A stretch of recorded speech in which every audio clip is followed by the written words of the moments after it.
So, hello everybody, and nice to see you. Here we are for another appointment of the United World Week. It started on the 1st of May and it'll go on until the 7th. And we're going to have a series of events which will show us how a united world is possible. I'm Stefania, and I look after the relationship with the supporters of AMU, Action for a United World, which has been running development cooperation projects for over 30 years. You'll meet some of my colleagues who will link in with us as we go on with the program. Thank you for being part of this moment in which we would like to tell you what we do in the world through our work, and we'll start with a video.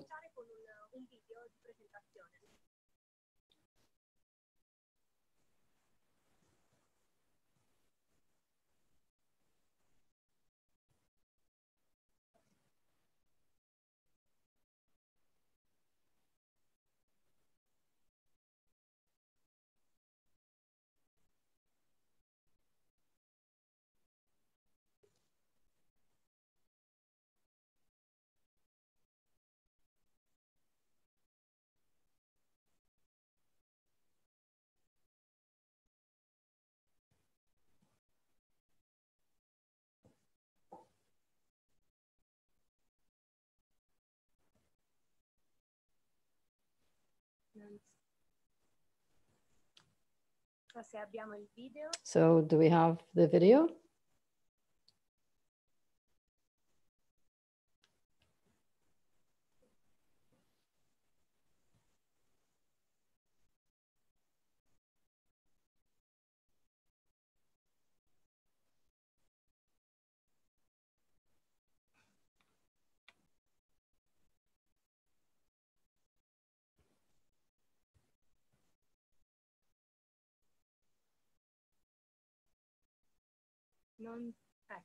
So, I think it's coming now.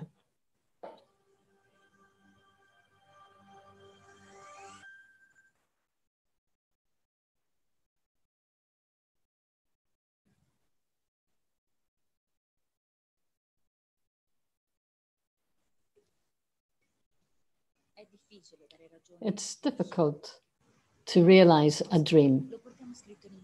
We have our dream in our name, AMU, Action for a United World. We are trying to translate our dream into reality.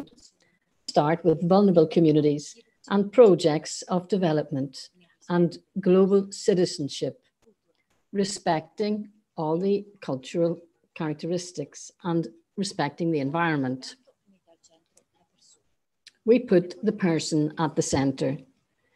We try to take care of their talents, and we try to have a development which is looks at the whole situation.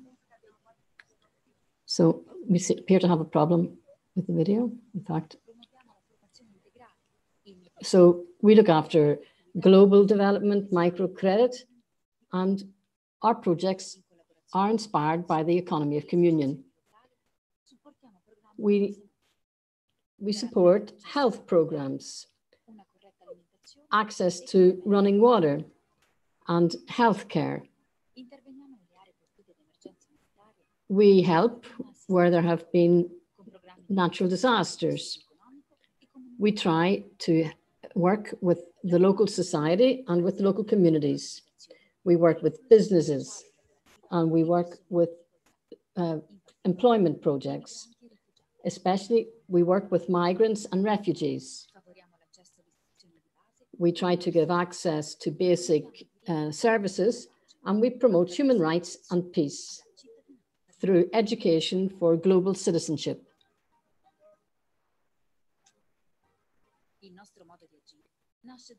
Our projects are born from experience.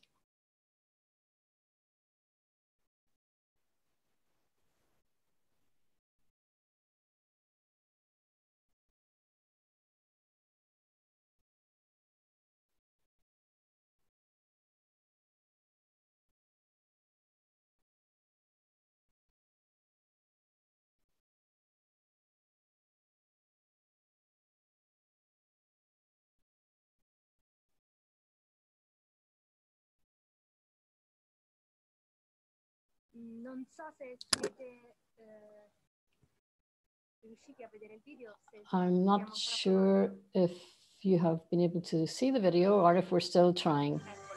Here it is.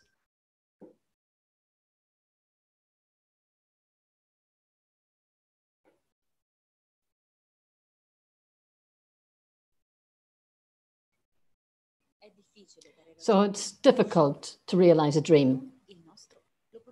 Our dream is expressed in our name, AMU, Action for a United World. We try to translate our dream into reality, and we work with the most vulnerable communities with international projects of cooperation and education to global citizenship. We respect all the cultural, economic, and environmental factors. We put the person at the center, who has a great requirement of support to get involved in real projects in order to obtain a full realization. We work with countries who are in great economic need. We try to work for dignified employment and fair wages.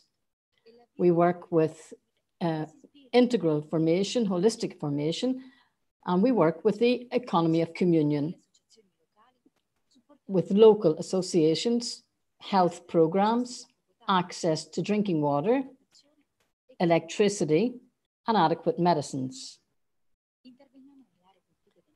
We work in areas which have suffered natural disasters. We try to rebuild the local economy, and we try to help local communities. We work with families, businesses, organizations. We try to include all those who are challenged and in difficulties, especially migrants and refugees. We try to give basic education to everyone and also university education, and we promote human rights and peace through education for global citizenship. Our way of acting comes from the lifestyle of the Focolare movement, with which we cooperate to spread a culture of dialogue and unity and to develop in communion. Our supporters, our workers, our volunteers, we work together. We try to share what we have and to give hope, because we are brothers and sisters, members of the one human family.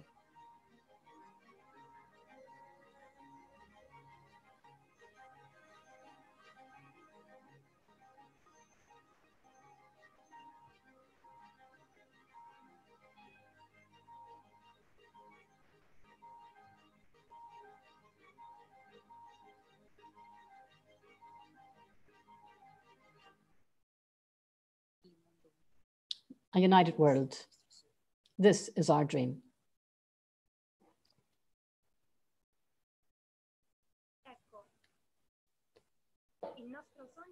So our dream is a united world. And over the next while, we'd like to tell you how we try to translate this dream of a united world into reality. There is no peace without development. And the motto of our United World Week is "In Time for Peace." And there is no peace without development. And we are aware of the fact that in the world, not everybody has the same resources, the same rights. Not everybody has a dignified lifestyle. But we can't wait for institutions to resolve this inequality on their own. Each one of us can be a builder of peace and a global citizen, a member of the one human family. Now I would like to ask Katusha, who's the head of education for global citizenship in AMU, what does active citizenship actually mean? Well, thank you, Stefania. And first of all, this question, what does it mean to be an active citizen? It means to have an objective, which is communion, and to promote concrete actions which contribute towards the common good. And especially in our big and small actions, we try to work with others. But the question could be, why? Why do I have to do something? Why me? Well, each one of us is part of a global world. We are interconnected. Our actions are interconnected at a world level. And so our life, our daily choices have a big impact at a global and a local level, especially our economic choices. How many of you would be able to tell me how many clothes you have in your wardrobe and how many you don't wear anymore? Would you be able to tell me? And if you don't wear them anymore, what do you do with them?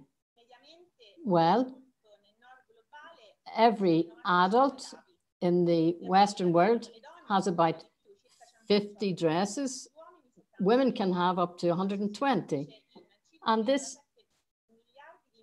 so there are thousands of garments. You realize that most of the world buys many more clothes than they actually need. And what impact does this have at a global level? Well, the textile industry, there's such a waste of clothes and garments. And as well as that, what can we do with our clothes? If you look at the labels, they say made in different places. Well, many of our clothes come from developing countries, India, Pakistan, China, where workers are paid 1 or 2 euros a day in order to produce our jeans and our T-shirts. And the major brands, which charge very exorbitant prices compared to what the people are paid and the transport. So these workers have very precarious working conditions, and their rights as workers are not respected, especially and even more so as the rights as human beings. I don't know if you remember that in 2013 in Dhaka in Bangladesh, there was an action. There were 129 people. There was people who were left wounded, and there was a disaster, and shops and houses and people were afflicted. And the people who worked in the clothing industry were able to continue. So my question is, this pandemic, which is on a global level, what can I do myself as a citizen? So my invitation is to start from our daily choices, because every action that we take is a choice. We can choose to buy brands which are ethical. We can choose to buy secondhand clothes. We can give away our extra things. Of course, I'm not trying to give anybody a sense of guilt, but just to make you aware that our choices have an effect and are interconnected at a global level. I would like to quote Gandhi, who said, "Why change the world when we can change ourselves?" It's our actions that count, our thoughts. For they are false pearls if they are not transformed with actions. Be the change that you want to see in the world. To improve our actions and to to support other people, AMU has a simple methodology, which is service learning, which is one of the pillars of the International Living Peace Project that you must have heard about this morning in the link up. And this is the objective, which is run by Youth for Unity. 1, observe. 2, think. 3, involve. And 4, act. 5, evaluate. And 6, celebrate. So some young people who took part in our project, for example, in a school in Rome, they worked in a garden in their local area. Others in Argentina decided to take action to clean the beaches. And there are many other examples of concrete actions on a big or a small level, which are contributing at a local and a global level. And this year, this is why AMU wants to have an online education program for all of those who are interested to learn global citizenship, to learn service learning. It'll be 4 months and it'll be e-learning, and it will give us, we will use some educational techniques in order to ensure that serving others, we can acquire content and we can ourselves take action.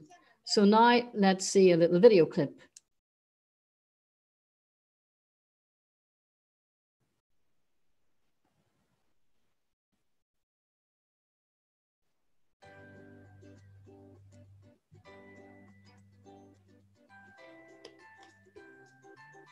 So global citizen education.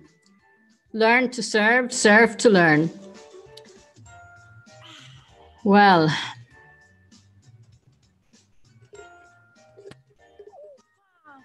oh, how horrible. Where am I going to throw my can?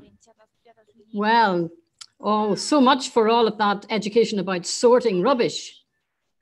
Come on, lads. Would you help me clean up the park? Of course.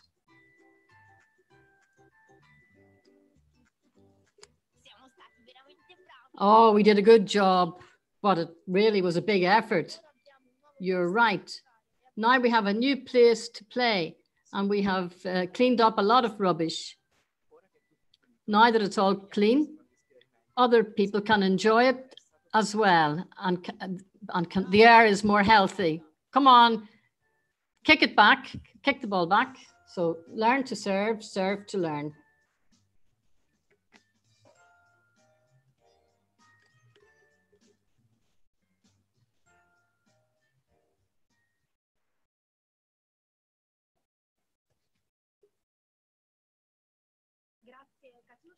Thank you, Katusha.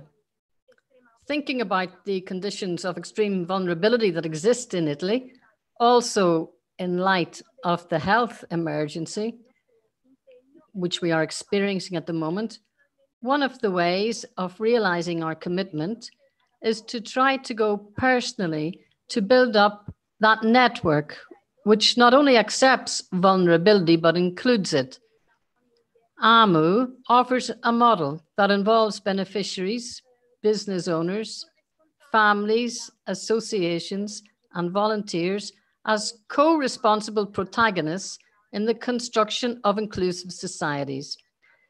We'll talk now to Federica, who's coordinator of the Building Systems Beyond Acceptance program, and she'll tell us what she does. Well, for about a year and a half, I'm coordinating this program. It's a program, it's at a national level.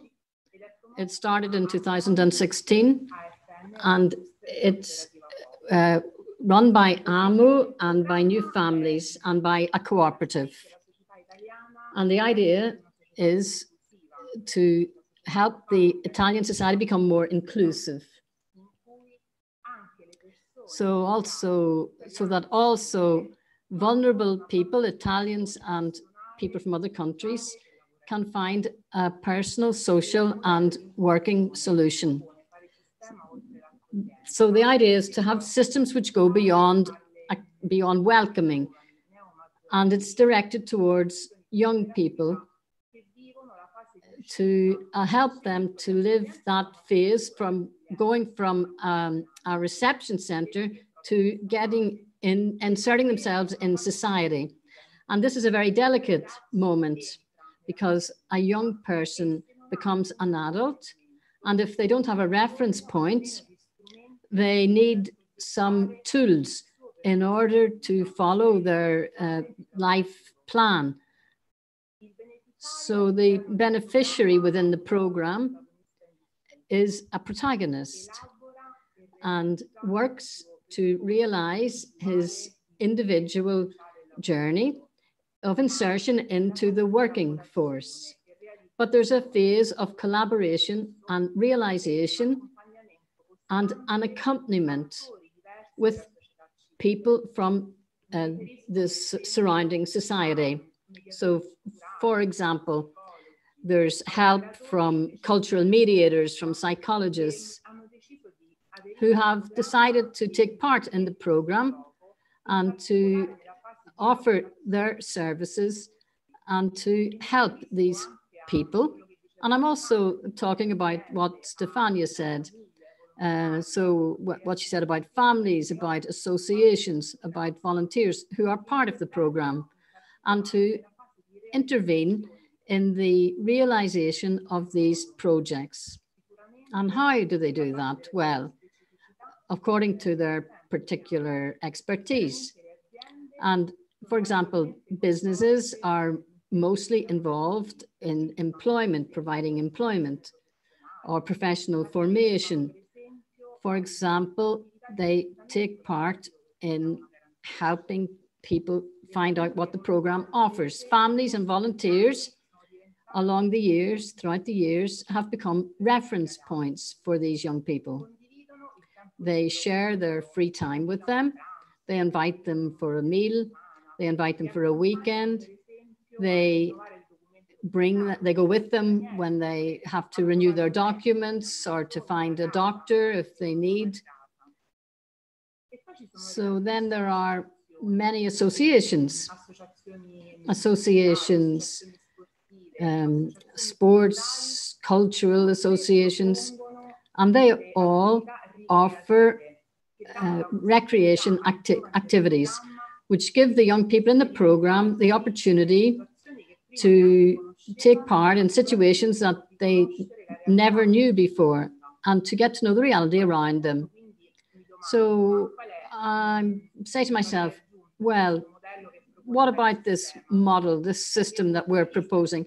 From my point of view, I think that it's about giving a concrete possibility to whoever wants to take action to offer what they know, to put it at the service of others.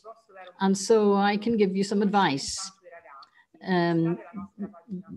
If you go to our Facebook page, you can get to know the young people in our program. And there it tells the stories of the young people. And you can get to know, for example, there's somebody who's in Calabria and who was finally able to buy a motorbike in order to go to work. Or in Modena, one of our young people was looking for somewhere to live, and thanks to our local people, they were able to help.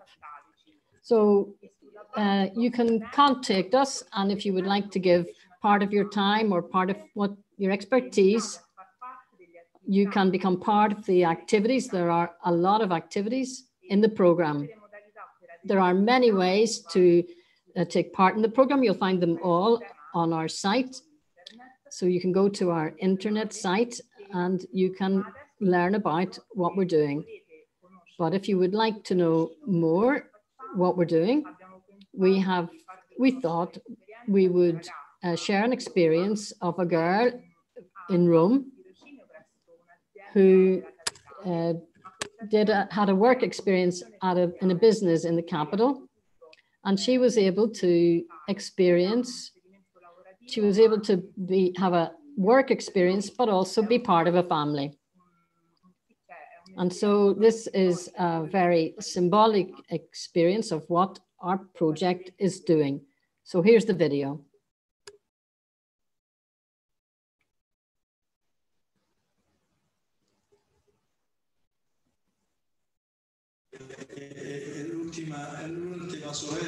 So our most recent sister, she's a great girl.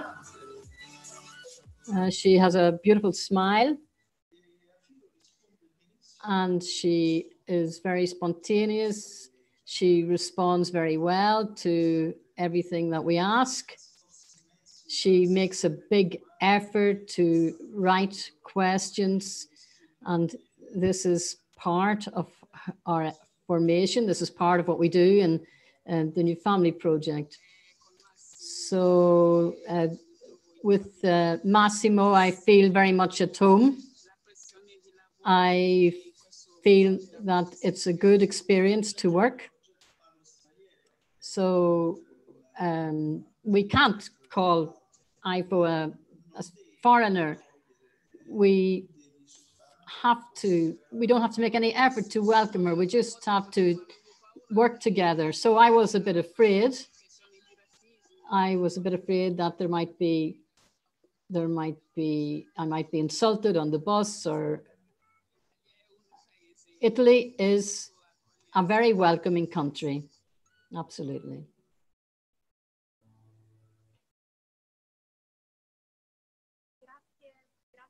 So thank you, Federica. And now I would like to go to Africa.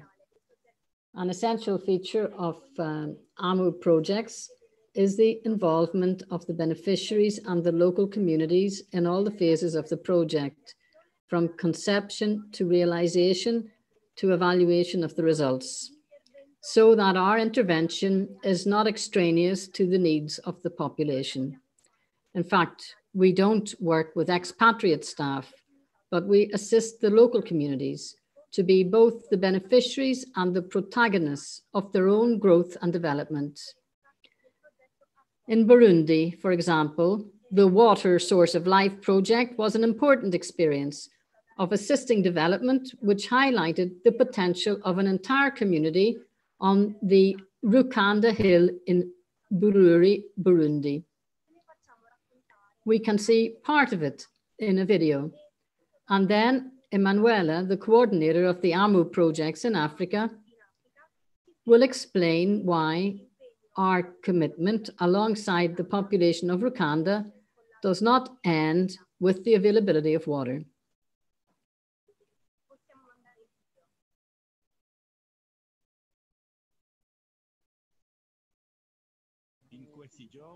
So we are currently building, we are currently going to the source of the water, and we will build dams and we will build containers. Our main problem is linked to the transport of building materials because it's a very remote location. The only solution is involving the local community. I'm here to give my help so that we can finally have water. As soon as I saw you, I realized I wasn't alone, but that there are many people in the project who support our project to bring water to our homes.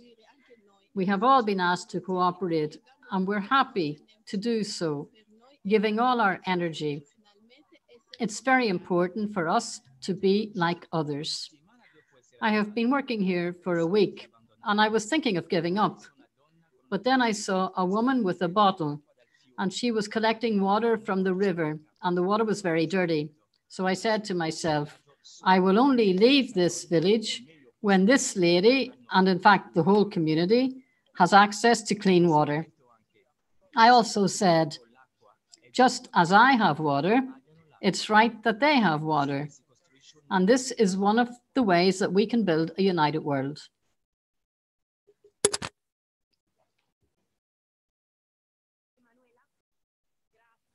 So thank you. This video is a small part of the big job that we have done in Burundi over 2 years, AMU, and with local partners, with Kazobu. So we built 23 kilometers of a hydroelectric plant, which gives power to thousands of people. And so this is a human right, and previously it was impossible to think that it might be possible. AMU and Kazobu, when they intervene in a context, they do it according to a global project, a holistic project, which means that we begin from the right to having water to starting a process with the local people and helping them to rediscover their own resources, their personal resources and the external resources, exploring, getting to know the area, getting to know the people, the nature, the environment. AMU in Burundi, as well as this project, Water Source of Life, within the project, it has also progressed very important educational projects about hygiene, but also how to manage structures. AMU has taken care of hygiene, of environment, building ecological latrines, which, as well as respecting the environment, become an opportunity to have a fertilizer, which is fundamental for agriculture. AMU has worked in this context together with the local administration and government. And this is to have an institutional link so that the project can be sustainable over time. These partners have been involved from the beginning, from the planning stage, right up to the end. And this allows them to continue to support and to look after the structures. The fundamental thing about this project is microcredit. Microcredit is the best example of the approach that AMU takes, because it allows an internal and external regeneration with microcredit, which accompany all AMU's projects. People not only have the opportunity to begin an activity which allows them to earn something and to generate profit and to support their family, but they rediscover their potential. And then they are able to put it at the service of the whole community. This means personal empowerment, but also empowerment of the whole community. People become resources for themselves and for others. So this is to show that AMU and Kazobu's intervention is not only linked to providing water, but water is the starting point, which allows people to discover their potential and to strengthen them. And it becomes an important value, which is then to the advantage of the whole community. Thank you. Thank you, Emanuela. We know that from Kazobu, they are connected. We would like to greet them, and they are available to answer any questions that you might like to send us, or if you'd like to send. Kazobu is the local agency in Burundi.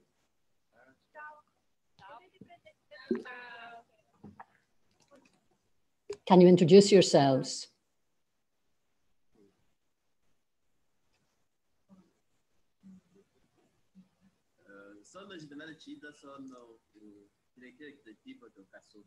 So I'm the director of Kazobu. I'm Cretin. I'm an assistant for the programs. I'm Amandine. I'm the responsible for communications. And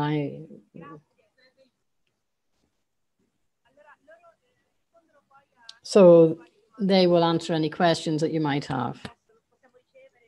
You can send your questions, you can write your questions. Thanks, Emanuela. So as we have seen, development and social justice are two essential elements for building peace concretely. In countries with great economic difficulties, AMU, with the collaboration of the Economy of Communion companies, helps people and communities in situations of vulnerability to develop professional skills aimed towards job placement and the creation of small businesses that focus on the care of the person and the environment before profit.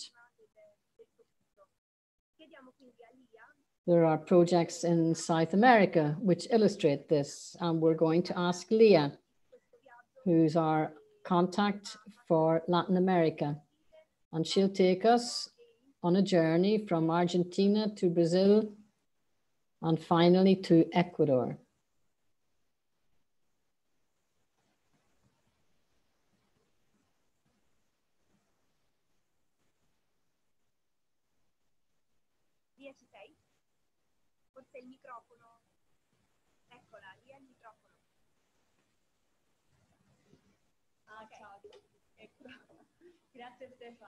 Thank you, Stefania.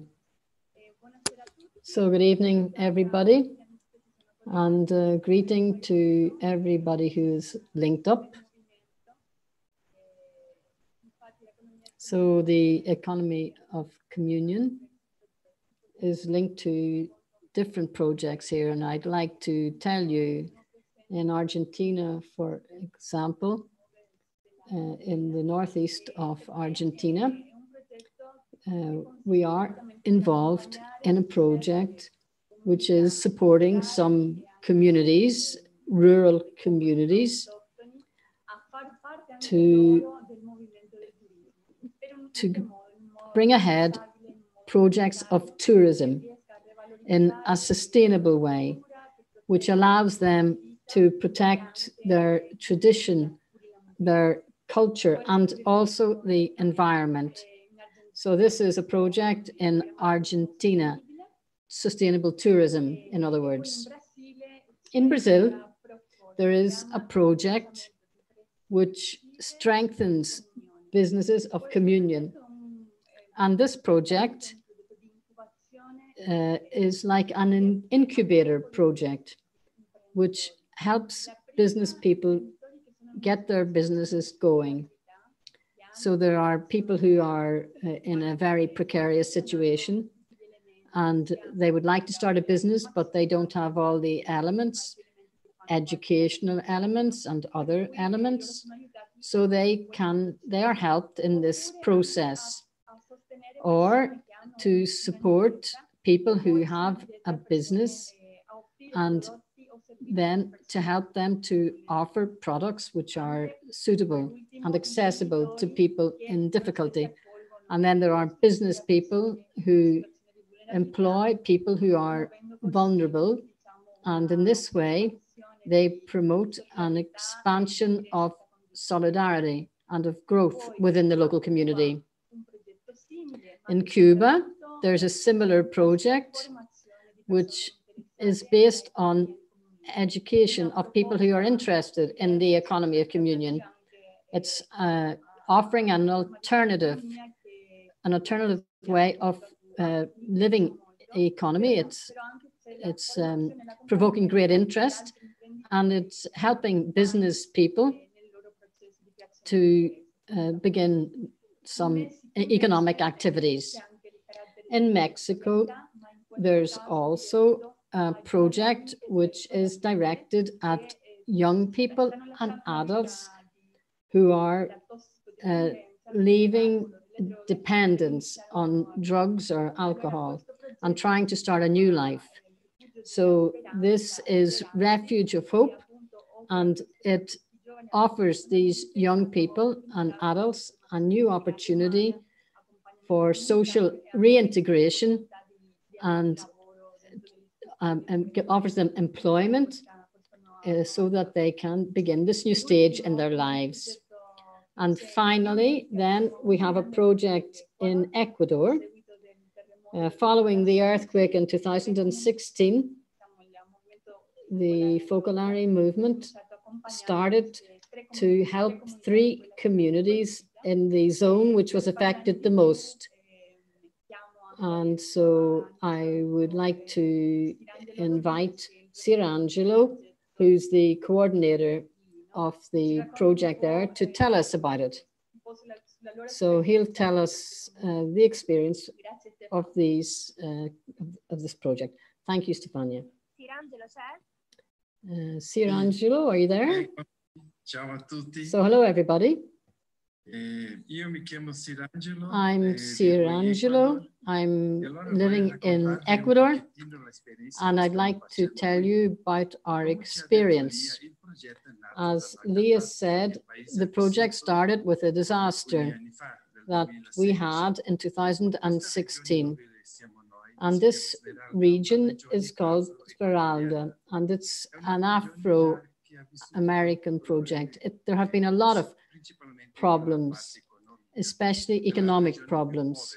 It's the poorest part of Ecuador. And since the earthquake took place, we went to get to know these people, and different people that we know from different parts of the world in the movement began to help us, to send us some support for these people. So we went to listen, to spend time with them, to build a relationship. And when we finished this experience, we realized that we really didn't know what to do. We didn't have an answer for them. So we understood that the only thing that we could do was to work with them. And so our project began. Working with them wasn't always easy. There were highs and lows, but we are building something new, and it's a beautiful experience. We see there are various members of the community who are starting to change lifestyle, who are starting to improve in their work and in their family relationship, in the relationship with their neighbors in their area, where there were a lot of tensions after the earthquake. We have run various courses to help the people, to help them grow in empowerment and family management and personal relationship building, many courses. And we are beginning to see some results. One day I was there with the community, and a lady of about 60 arrived and said, "Listen, come with me. I want to show you something." And a year and a half ago, do you remember? You taught us about saving and about looking after our family economy. Well, come, I want to show you something. So I went with her to a little house, and she said, "This is the result of what you shared with me, with what you showed me how to do.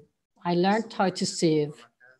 Now I have a little house, and if God wants, I'll soon be able to have a door and a window."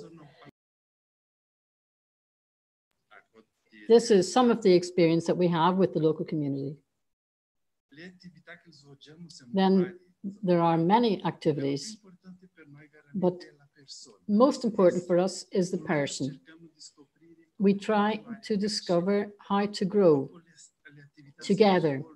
Then the activities happen, but together with them. And we learn together how to go forward. We have various activities, education for children. We have biological vegetable gardens. We have care for the environment. We have recreational activities, family education. We have social, economic, many projects. but we have also worked at the level of small micro projects where we worked with them to give dignity of life and hope in life, because after the earthquake, everything died. After this, we were able to help them grow in their capacity building. We opened a bakery, a hairdressers, and we built parks.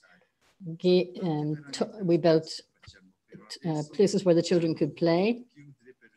Now we have had to close everything because of the virus, and we're trying to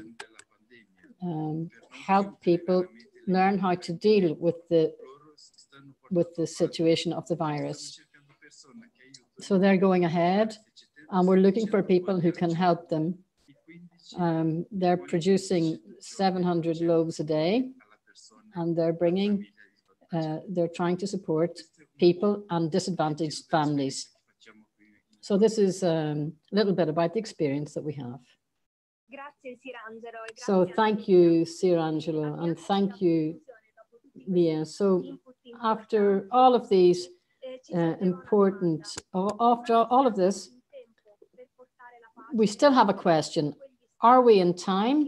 Are we still in time to bring peace between nations that are still at war? We know that peace is not just an absence of violence, but it requires a dynamic and a participative process. So how can we be peacemakers for a state that is not our own? We wanted to conclude by saying something about what we're doing in Syria. That started with the local people during the war. And today we would like everybody to do their part. For example, by informing ourselves about the issues, not remaining at a superficial level, but asking the right questions, even if these are uncomfortable. We'd like to ask Francesco Tortorella, who's the head of the AMU project sector. We'd like to ask him to tell us about his personal experience and about what he has learned during these 9 years of war in Syria and how each of us can give our contribution. So thank you, Stefania, and greetings to all of you.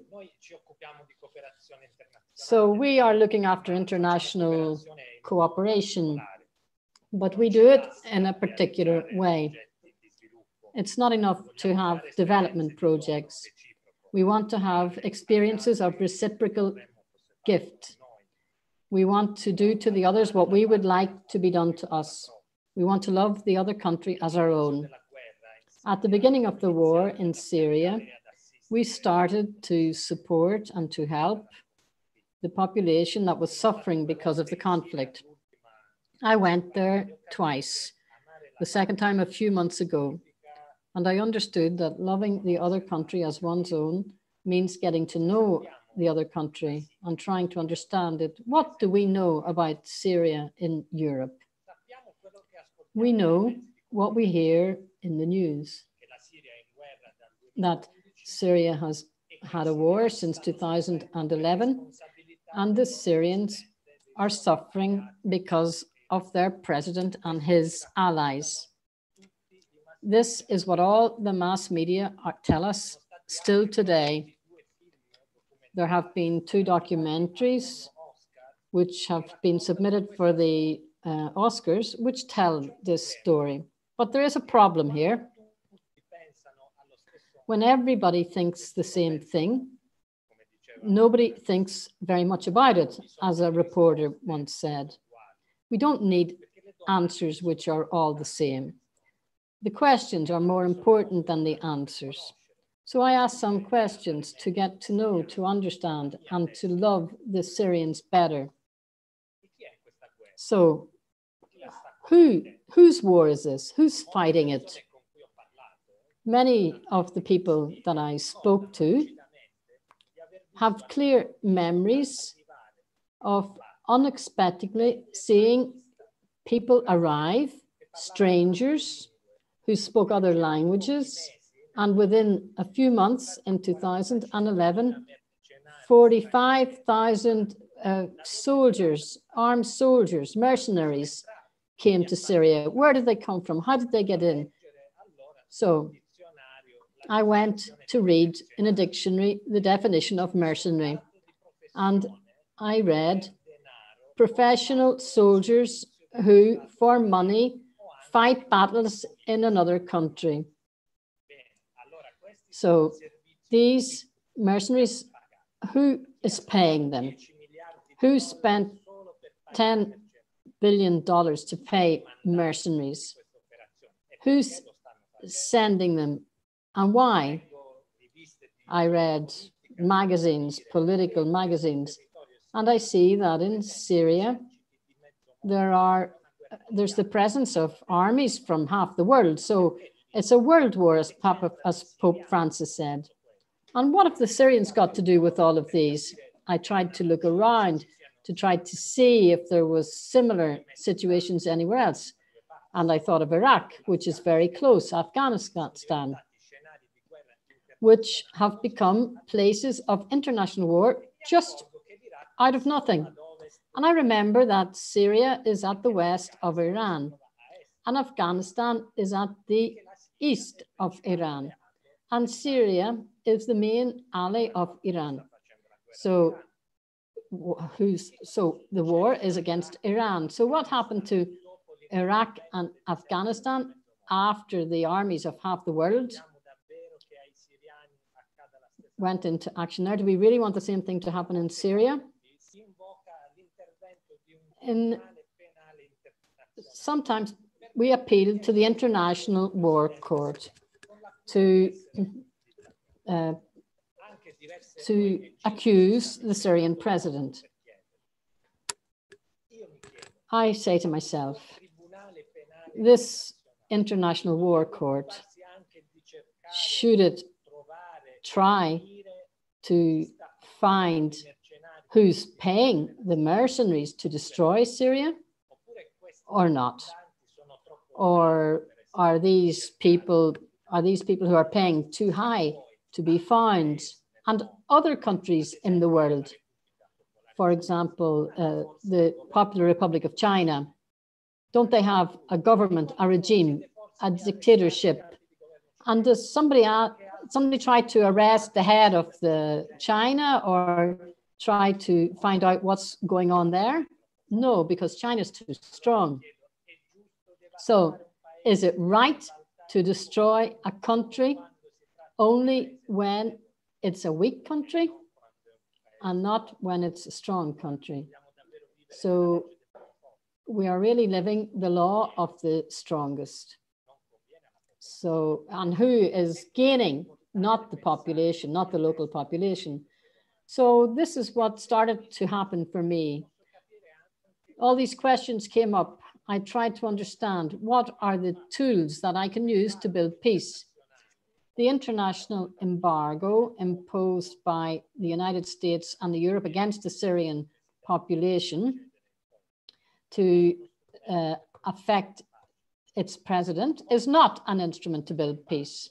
This embargo does not prevent weapons arriving to Syria, but it prevents economic aid arriving, medicine, and equipment to look after the health of the people, including the coronavirus. So all our projects in Syria, we started an international appeal to remove the embargo on Syria.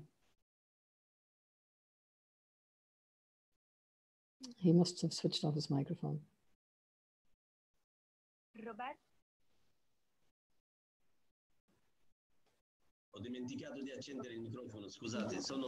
So, this is Robert. I'm from Syria. I'm from Aleppo and I'm living in Aleppo. Francesco surprised me because he spoke about other things.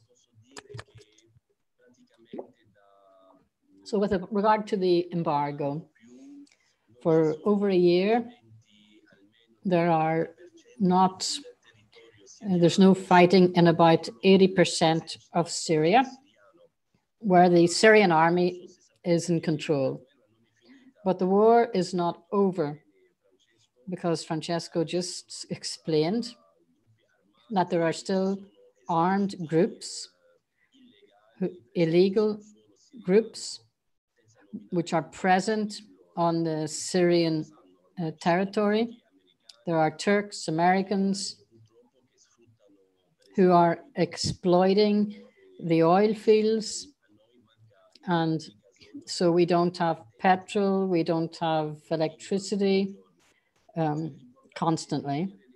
So we need to remove the embargo, because economic life needs to start up again. After many years of war, the people are very poor. Economic life is zero. We need funds, we need finance to start economic life again. And what does this mean? It means opening the factories again, beginning industry, beginning to rebuild the country. Because during the war, during all these years, there has been a lot of destruction. Factories, industry, schools, hospitals, infrastructure. So you can understand that without funding, without money, we won't be able to get the economy going again. And the economy allows people to live. Because here, many people are unemployed. There are small activities. There are people who work for the state. But because of the economic life, which is not very good, our money has been devalued. It was 10 times less than it should be. Now I think it's 13. So before war, I earned $800. Now my salary is about 25. So you can understand that with $50, if a kilo of meat costs $18, with a wage of $50 or $60, a family of 4 people with children, they can't survive. So it's very important for economic life to begin again. And the problem of the embargo, first of all, it's forbidden to send raw material, to send medicine. Many hospitals, especially with the epidemic of the coronavirus, many hospitals do not have equipment. They're not able to test people. They don't have conditions to deal with the emergency. So they don't have equipment. They don't have health equipment, supplies, medicine, and then transferring money through the banks is forbidden. So if you try to send money to Syria, it'll be sent back. Many beneficiaries, many people in the world, in Europe, who would like to help the people here are not able to do so because they can't send money to Syria. Many organizations like AMU or other organizations who need money to support their projects here, they can't do it. Well, we were able to do something. Up to now, we managed to do something because some money came through the banks in Lebanon. But since October 2009, there has been a crisis in Lebanon.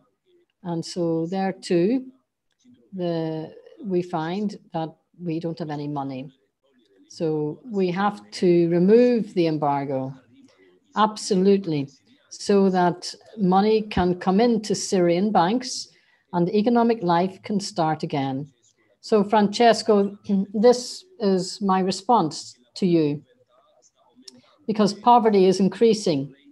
And since we're talking about peace and justice, I would like to say that the embargoes have never resolved political problems anywhere in the world. If you go to see, there has never been a solution because of an embargo. So the first embargo should be with countries who are producing weapons and who are sending weapons to our country to promote the war. So that's the embargo that we should have, because otherwise this is hypocrisy.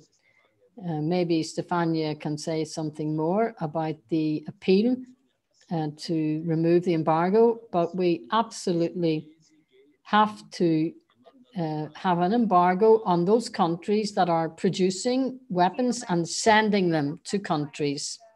So thank you, Roberto. The appeal is on the AMU website. If you go to our website, you will see that you can access the petition, and you can read why we are having this petition, and you can sign the petition on the site, which is called change.org. So thank you. Thanks, everybody. I would like to pass the link up to Juliana, who I think has been able to compile some of the questions which have come on YouTube. Okay, thank you, Stefania. So first of all, let me tell you the WhatsApp number if you want to contact us.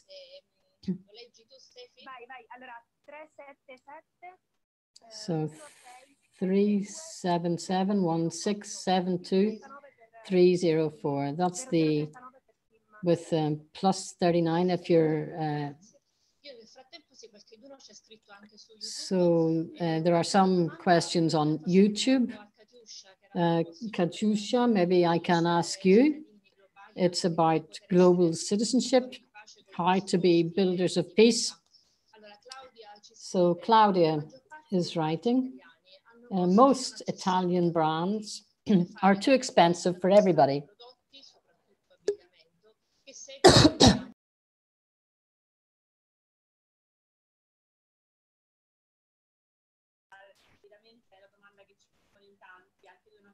So during our programs, our formation programs, during this transmission, we heard about phase 2 of the coronavirus.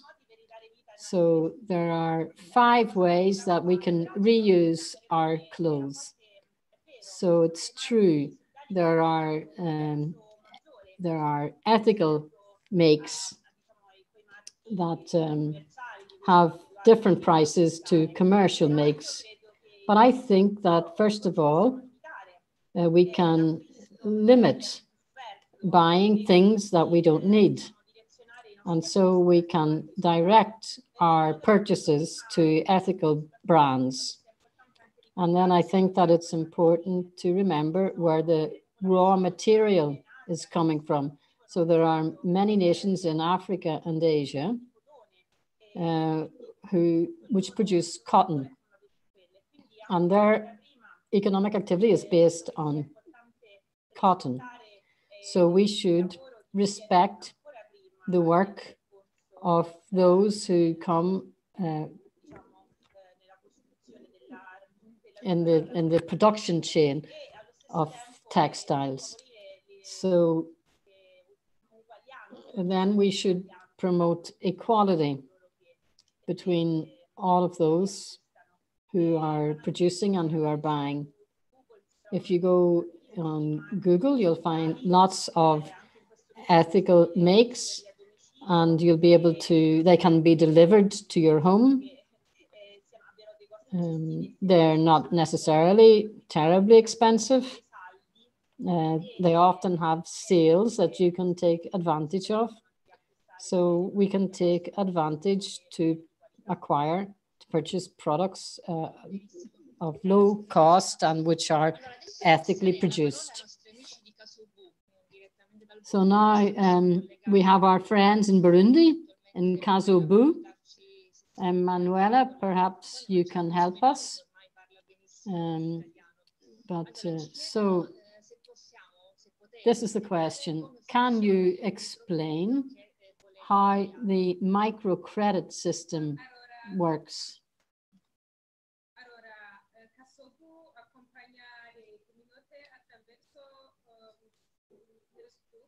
So Kasobu accompanies communities developing. It helps provide funding.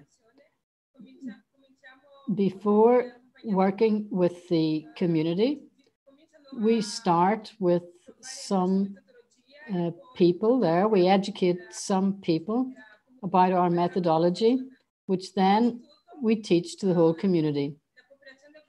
First of all, the people come together. The people try to save, and then they put their money into a fund, which then they can manage among themselves. So when they get together, they begin an activity, and then they make some money, and then with these activities, they pay some interest. And after a year, they can share the fund with interest. So there are between 10 and 25 people in these groups, and they work together. And after a year, they try to share everything. And they try to look together how to go ahead. So it's a cycle of a year. After a year, they go ahead. So we are still in Africa. Emanuela, you came back from a mission for AMO in Africa. Claudia is asking, did you ever think of setting up infrastructure to allow Africa to be independent from the production point of view and not depend on others? So thanks, Juliana.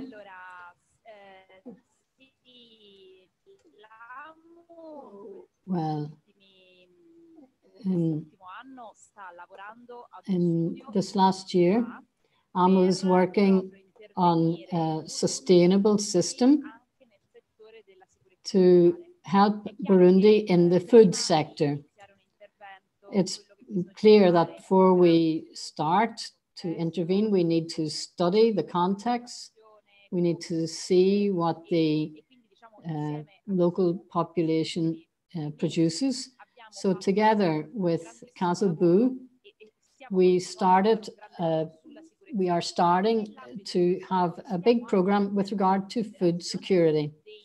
And we are considering different types of agriculture, both aeroponic and also using aqua water techniques, because this is a country which has drought, and then on the other hand often has floods. So there can be solutions, and we're studying the project. So we hope that we will be soon able to have formulate a project. Thank you. So I can tell our friends who are listening, you can stay up to date with our site, and you can see how we're getting on with our activities and our projects. So another question is, what is the challenge for the projects during the pandemic, and especially with regard to Ecuador? Maybe Sir Angelo can tell us something about that. Well, now I think that the biggest challenge is to provide food for families in need. In these places where we are working, there's not very much work. Previously, there was tourism, but now there's not much tourism. So I think that now the emergency is to be able to buy medicine and food, to bring medicine for the sick people, food for the families. Then I think there will be a challenge to work with children and young people, because it's a place where there are not a lot of opportunities. And young people are often victims for the various challenges that happen in poor societies like this. So we need to bring food to the people, because we are starting to have a scarcity of food, and we need to look after the young people in a new way until we find a vaccine for the virus. Thank you, Sir Angelo. And this reminds me of what we're doing in AMU when we hear from our projects around the world. Maybe Francesco can tell us something more about how we are living this health emergency. Thanks, Juliana. Well, I can tell you that all of our projects, which were underway over the last few months, when the virus started to spread, our projects started to modify, to respond to the needs of this moment. In many countries in which, from a health point of view, the situation of the epidemic hasn't had such a big effect on the health of the people, but the economic consequences are very serious. In many of these places, there are no support systems. There are no interventions which help workers who have lost their jobs. Many people live on a daily basis. They leave their homes to earn something to be able to eat that very day. And if they are not able to go out of their home, they cannot earn anything and they cannot eat. So all our projects, from Ecuador to Egypt, in many countries, our projects are trying to find ways to support people who don't have work. And so whoever is able to support us, who would like to support us, who would like to help us be close to those people who have lost their jobs and who are suffering because of this health crisis. And then as soon as we can, we will start again with all our activities. Thank you, thank you. It's really encouraging for all of us. So I think we are nearly finished. I'm not sure if we have time for more questions. Yes, it's time to conclude. We can give our contacts, and you can stay up to date through our site, where you will also find the appeal for Syria. And it's www.amu-eu.it.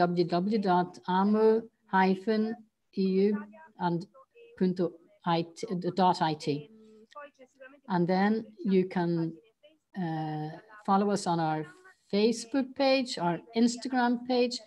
You can write using the address on our newsletter, or you can write to our supporters at AMU.